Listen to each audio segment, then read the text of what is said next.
stop and ask him if he wanted a ride. Right. Like that kind of guy, you should help him out. When I drove a cab in Manhattan, there was a guy that always intrigued me on 57th Street standing there with a big Viking outfit. Okay. I don't know if you ever saw him. He was pretty well known in that 57th Street region. Okay. And, he didn't look like a guy who had much money. So when I drove a cab, when I had make enough money and I could put mileage on without reporting in mileage, I'd stop and ask him if he wanted a ride. Right. Like that kind of guy, you should help him out. The big guy staying in a Viking outfit. And it turns out his name was Moondog. He called himself Moondog.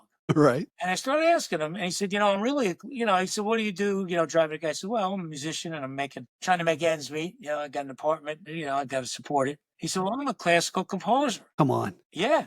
And he said, and actually, I have records out under the name Moondog. So he handed me a record. He handed me a Moondog vinyl in those days. Yeah. And on there is a song called Bird's Lament. All right. And it's a beautiful, beautiful song because he said, I was good friends with Charlie Parker. And Moondog eventually moved to Germany and became pretty well known as a classical composer. But at this time, only certain people knew him in Manhattan. And that's the way I knew him, by seeing a guy who I thought needed a ride on 57th Street. And so now we're going years later. So let's record Bird's Lament by Moondog.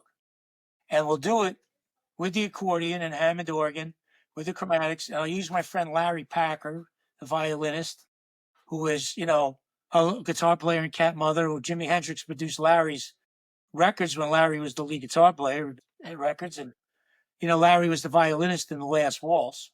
Okay. So I said, let's use Larry as the lead instrument with the accordion.